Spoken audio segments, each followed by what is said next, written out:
Bienvenue à la session d'apprentissage virtuel du RGFF. Veuillez noter que cette session sera offerte en français. Si vous avez manqué la session en anglais à 1h30, l'enregistrement sera disponible sur notre chaîne YouTube plus tard cette semaine. So if you missed the 1:30 p.m. English session, the recording will be available on our YouTube channel later this week. Je voudrais commencer par reconnaître que je suis ici sur le territoire traditionnel non cédé du peuple Anishinaabe algonquin. Les Algonquins vivent sur ce territoire depuis de temps immémoriaux et je vous encourage toutes et tous à reconnaître le territoire sur lequel vous vous trouvez également. Au fur et à mesure que nous progressons dans la session d'aujourd'hui, veuillez partager vos questions en utilisant le bouton questions et réponses dans la langue de votre choix. Vous pouvez également poser les questions, vous pouvez également utiliser la fonction pouce en l'air pour voter les questions que vous voulez voir posées dans la section Q&A sur questions-réponses de Zoom. Très important aujourd'hui, en fait, parce qu'originalement, on pensait prendre les ressources, les questions, les utiliser et les mettre sur notre page JCWiki, qu'on va toujours faire également. Par contre, dans une session comme aujourd'hui, où on a eu des petits problèmes techniques, donc je prends la parole comme un modérateur pour le français. Donc, n'hésitez pas à acheter toutes les questions que vous avez. Vraiment, je vais parler pour le groupe, mais c'est vos questions qu'on va vous poser également aujourd'hui, donc n'hésitez pas. Puis finalement, donc, en tant que personne moi-même qui travaille dans la fonction publique depuis pas si longtemps, donc environ 5 ans, je me souviens facilement d'un temps où au début de ma carrière, j'entendais des termes tels que AIPRP. Ben, je ne vais pas mentir, j'entendais plus ETIP, l'acronyme anglophone, que AIPRP. Et d'autres termes aussi comme section 34, relations de travail, mentionnés dans les réunions. Puis un sentiment immédiat de confusion me parcourait le corps. C'est tous des termes qu'on entend tant souvent, mais qu'on ne sait pas nécessairement ce qu'ils veulent dire. Puis, personnellement, certains de ces termes ont été expliqués assez rapidement parce qu'ils m'impactaient dans mon travail de tous les jours, alors que d'autres ont pris des mois, même des années à vraiment saisir ce que ça voulait dire. Puis, nous savons également, probablement tous, que la fonction publique aime ces très, très, très, très, très nombreux acronymes. Donc, un des plus populaires est probablement AIPRP ou en anglais ATIP. Donc, en bon québécois, on va apprendre aujourd'hui qu'est-ce que ça mange en hiver, l'AIPRP, pourquoi c'est important et surtout comment ça m'affecte. Donc, avant de commencer, on a quelques petites questions de polling, donc de sondage, pour juste voir les connaissances des gens en commençant la session. Aucun souci si vous ne connaissez pas les réponses, il n'y a aucun stress, c'est juste vraiment pour le plaisir. Puis, pouvez-vous afficher les sondages en français, s'il vous plaît?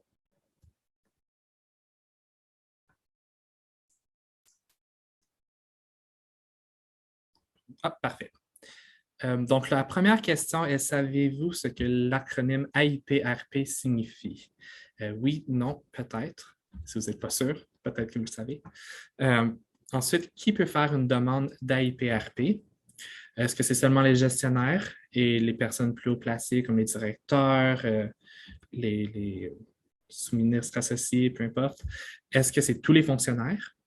Est-ce que c'est tous les Canadiens? Ou est-ce que c'est dans le fond tout le monde, qu'ils soient Canadiens ou non, qui peuvent soumettre une demande? Ensuite, la prochaine question est qu'est-ce qui est AIPRPable? J'ai essayé de traduire Atypable en français, c'est ce que ça donne. Donc, qu'est-ce qui peut devenir une demande de AIPRP? Est-ce que c'est seulement les courriels officiels? Est-ce que c'est seulement le clavardage, sur MS Team? Est-ce que c'est seulement les notes écrites à la main sur le coin du bureau? Toutes ces réponses ou aucune de ces réponses? Donc, on a juste quelques petites secondes à tout le monde de répondre aux petites questions.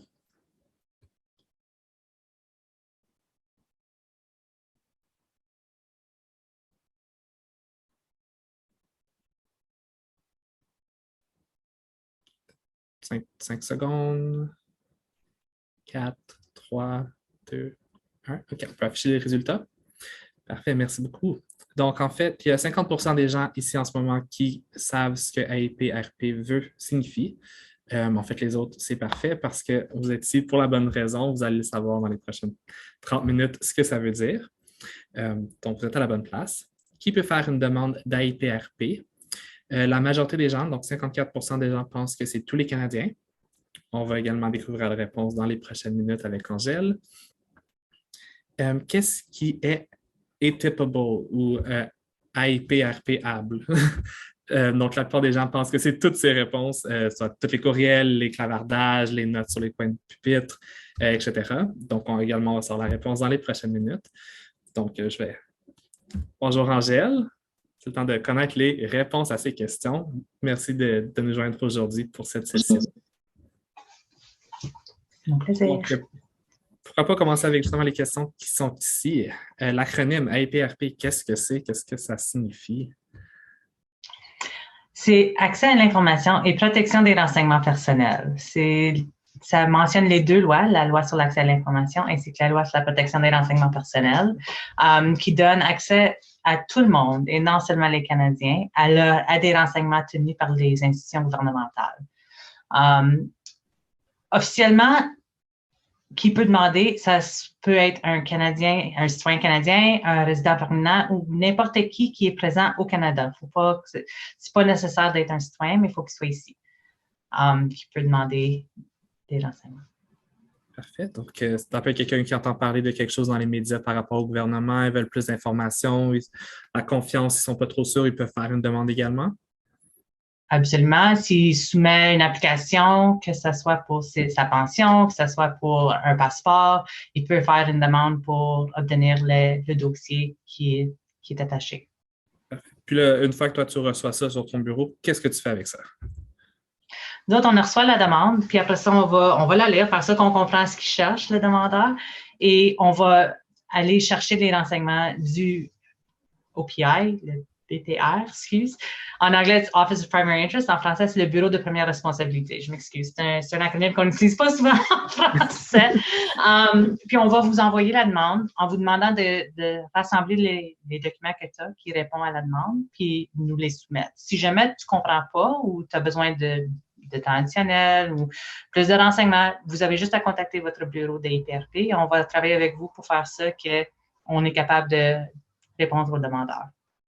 Super. Puis, est-ce qu'il y a une sorte de filtre? Si vous recevez une question qui ni queue ni tête et puis on se dit, finalement, non, on ne va pas poursuivre, est-ce que c'est possible ou il faut absolument suivre toutes les demandes? Ah, OK. Donc, admettons que vous recevez une demande, vous avez fait l'appel, puis vous êtes toujours, ça n'a aucun bon sens, c'est pas une demande qui se tient. Est-ce qu'on peut arrêter la demande ou il faut tout rechercher quand même?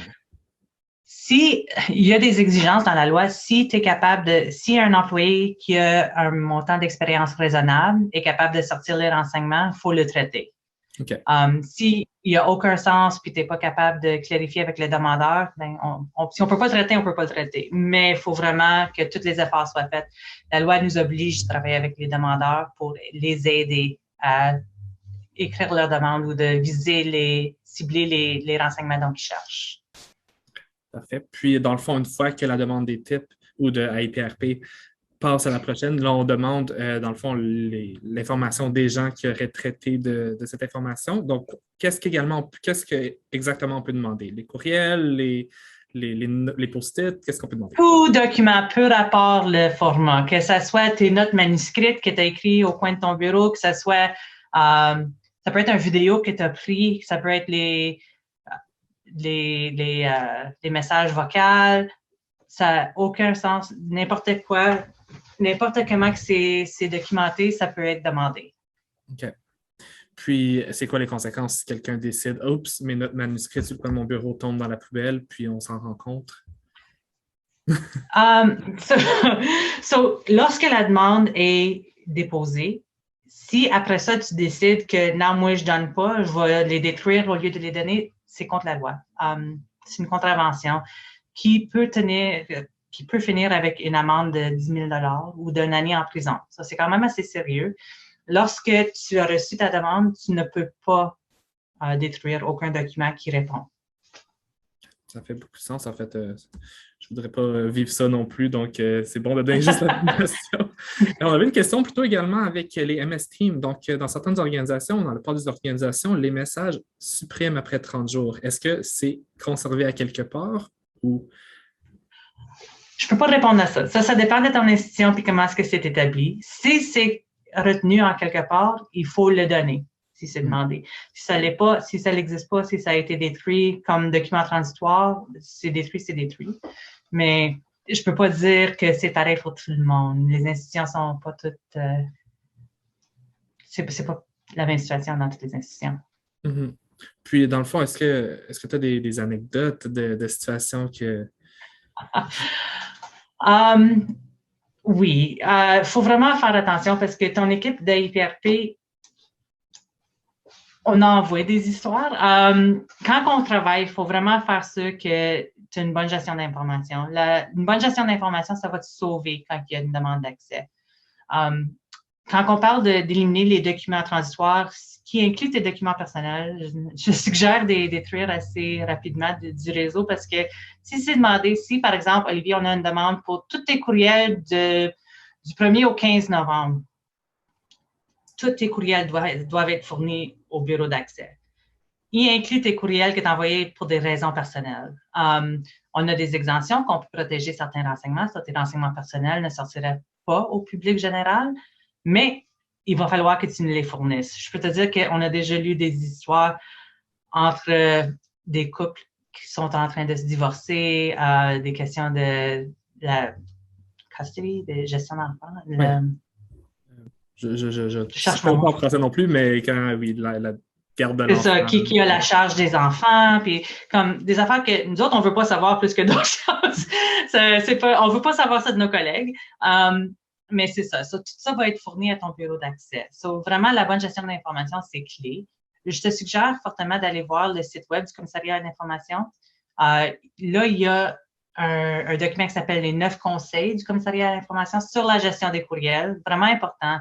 Faire ça de garder les documents qui documentent une décision, garder tout ce qui explique le processus de prendre la décision, mais des documents transitoires qui n'ont pas de valeur, garde-les pas si tu n'as pas besoin de les garder parce que c'est vraiment, ça complique la vie à votre vie, ainsi que l'analyse d'IPRP parce que ça va pourrir les dossiers. Exactement. C'est sûr qu'on fait des petites blagues, mais vraiment, je pense que c'est sérieux. Au bout de la ligne, c'est vraiment important de ne pas conserver ce genre de choses-là autant que possible dans nos dossiers personnels si on ne veut pas que quelqu'un d'autre les lise. Puis de la part de la... j'imagine si quelqu'un aime beaucoup savoir les gossips sur tout le monde, ça serait la job parfaite, mais on veut éviter ça également. Donc, c'est parfait. Je vois quelques questions, en fait, déjà dans le Q&A, donc je vais en poser certaines du public. Donc, la première, c'est est-ce qu'une demande d'AIPRP peut cibler des employés spécifiques et quels motifs devraient être soumis pour une telle demande? Excuse. Oh, est-ce qu'une demande d'AIPRP Oui, ça peut cibler des employés spécifiques. C'est la deuxième fois. J'ai manqué le... Puis, quels motifs devraient être soumis pour une telle demande? Qu'est-ce qu'on veut dire par motif? Je ne comprends pas. Quel motif? J'imagine quelle information qu'on doit donner, Ça dépend de ce qui est demandé. Comme on voit assez souvent que ça va cibler des individus, en particulier quand on demande des courriels ou quelqu'un qui a traité un dossier en spécifique. Ça fait que cet individu-là va être demandé de fournir tous les documents qui répondent à la demande. OK. Parfait. La prochaine question, combien de temps le ministère dispose-t-il pour répondre à une demande? Les demandes, lorsqu'on reçoit une demande au bureau d'IPRP, on a 30 journées calendrier, ce qui fait à peu près une vingtaine de journées ouvrables. Ça fait que c'est pour ça que les délais sont courts. Quand tu te fais demander de fournir les documents, ça va être très court ton délai parce que si on te donne 5 jours pour sortir tous les documents, ça nous reste 15 jours à faire l'analyse, de préparer les documents, obtenir les approbations. Je m'excuse, je commence à me tromper. C'est ça. On a 30 jours calendrier à répondre à une demande. Il y a des possibilités d'extension, mais vraiment, c'est quand certaines conditions existent. Est-ce qu'une des exceptions, ce serait par exemple, disons que l'employé en tant que tel est en vacances pour 30 jours, est-ce que quelqu'un va aller dans ses courriels et voir l'information ou est-ce que OK. Avec son approbation ou sans l'approbation, ils peuvent avoir accès? Ça fait partie des conditions d'emploi, souvent. Je sais que chez nous, tu signes que tu es conscient du fait que tes courriels sont assujettis à la loi puis qu'on peut aller les chercher si tu n'es pas disponible. Si on ne les donne pas, quelqu'un d'autre va aller les chercher. C'est ça. Une question vraiment intéressante. Je me demande personnellement aussi la réponse. Puis-je obtenir des renseignements personnels sur une personne décédée? C'est une question assez complexe. Lorsque quelqu'un est décédé pour plus que 20 ans, oui. Ou si tu es l'exécuteur ou l'exécutrice de son estate, de son... De l'argent ou c'est ça, comme de son compte. Ouais. Je ne sais pas comment ça se dit, là, mais c'est ça. Si tu es l'exécuteur ou l'exécutrice, oui. Mais tu vas être demandé de fournir une preuve. OK, parfait. Puis, qu'est-ce qui se passe pour les autres? On parle de d'autres conversations qui se passent, par exemple, les appels. Euh, si je décide d'appeler un collègue sur Zoom, Teams, est-ce que cette information-là est également atypable ou également on parlait dans le chat de conversation autour de la machine à café, est-ce que celles-là sont atypable également? Donc, ça ne devrait pas être des documents, des conversations qui... S'il y a un document qui est créé, oui, ça peut être demandé. S'il n'y a pas de document qui est créé, on ne peut pas aller le chercher si ça n'existe pas. Ça étant dit, si dans cette conversation-là, vous avez pris une décision qui impacte un dossier, ça serait important de documenter cette décision-là pour justement être capable d'expliquer la décision si jamais on a besoin de répondre à une demande. Ah, ben dans le fond, c'est exactement comme le 24 décembre, quand on dit aux gens, vous pouvez partir un peu plus tôt, on va le dire vocalement, mais pas par écrit, justement pour cette raison. Non, les décisions devraient être écrites. On ne devrait pas avoir des conversations pour éviter de documenter le processus de décision. OK. C'est une bonne réponse professionnelle. Prochaine question qu'on a aussi dans le chat. Est-ce que tous les documents sont remis dans leur format original ou si on répond par un résumé des informations récoltées? Les documents originaux sont traités, puis des exemptions sont appliquées. Qu'est-ce qui arrive, c'est qu'on caviarde certains renseignements. Ça fait que ça va être le fameux crayon feutre noir de la IPRP. On bloque les renseignements qu'on ne peut pas divulguer. Ça fait que le document en format naturel va sortir avec les renseignements qui doivent être exemptés, protégés. Très bonne question, en fait, très bonne réponse aussi. Il y a une autre question qui a été posée plus tôt à la session d'anglais que j'ai trouvée très intéressante. Si quelqu'un travaille à partir de son téléphone portable personnel ou à partir de son ordinateur personnel et puis qu'il y a une demande d'IPRP, qu'est-ce qui se passe? Très, très important de savoir qu'il va falloir que tu fournis les renseignements qui sont sur votre téléphone personnel, ton ordi personnel. Si c'est à travers de tes fonctions, oui, c'est accessible. Il faut les fournir. OK. Très intéressant. Puis, dans le fond, est-ce que c'est tout ce qui se trouve sur notre portable ou seulement les trucs en sujet avec la demande d'IPRP? Si c'est ton portable personnel, c'est tous les trucs qui sont sujets à une demande. Mais il faut savoir que si tu fais peu rapport sur ton portable de l'ouvrage, on peut accéder, par exemple, l'historique de ton browsing sur l'Internet, ton historique du web, ou où ce que tu as été, puis qu'est-ce que tu as fait. C'est tout accessible. Donc, c'est une autre leçon pourquoi c'est super important de bien conserver son information, puis de faire attention à la distinction, je mets dans un cas de notre vie privée, puis également le travail. Je vois quelques autres questions dans le chat. Je vais juste les lire en même temps, puis je vais me forcer s'il y en a une qui...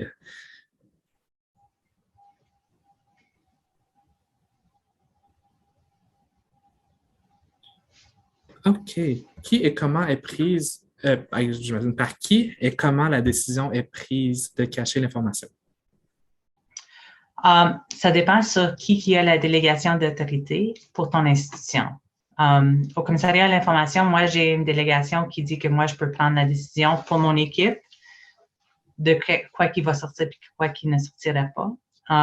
Ça dépend, c'est pas uniforme à travers des institutions. Je vous suggère de regarder vos rapports annuels sur l'accès à l'information. Il va y avoir une copie de votre délégation d'autorité y inclus. Et ça va dire ce qui peut approuver. Très intéressant. Est-ce qu'une demande d'IPRP peut être faite rétroactivement? Je m'explique. Si aujourd'hui, je fais une demande, mais que je veux savoir les informations qui sont passées 3 années passées, est-ce que c'est possible ou est-ce que ça doit être... Est-ce qu'il y a un temps limite? Non, il n'y a aucun limite de temps. Si ça existe, ça peut être demandé. OK.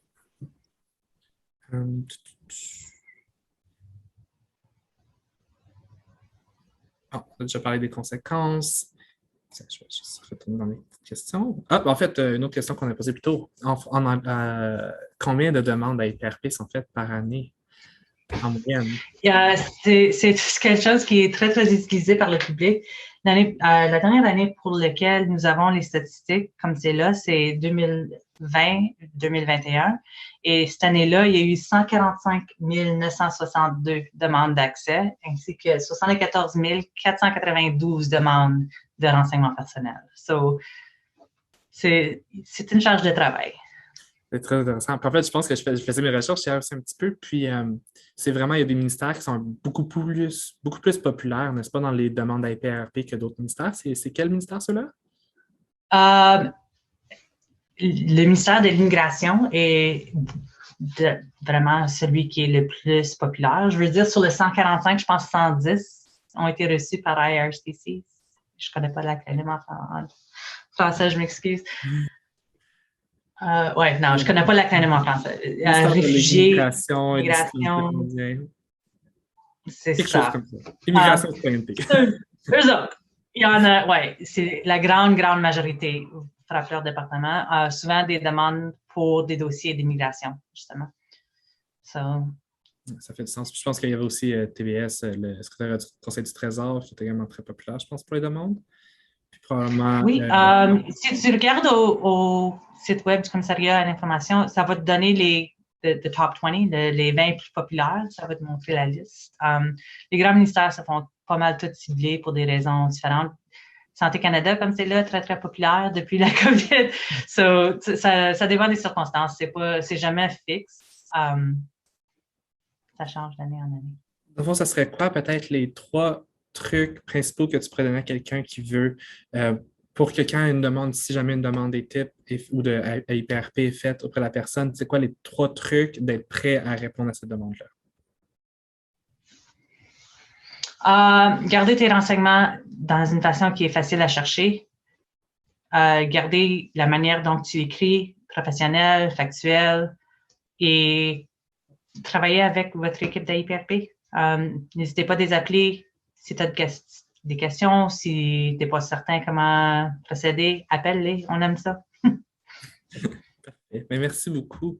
Est-ce que tu aurais un petit mot de la fin, quelque chose qui n'a pas été discuté durant notre session, que tu penses que ça serait vraiment l'information à pousser?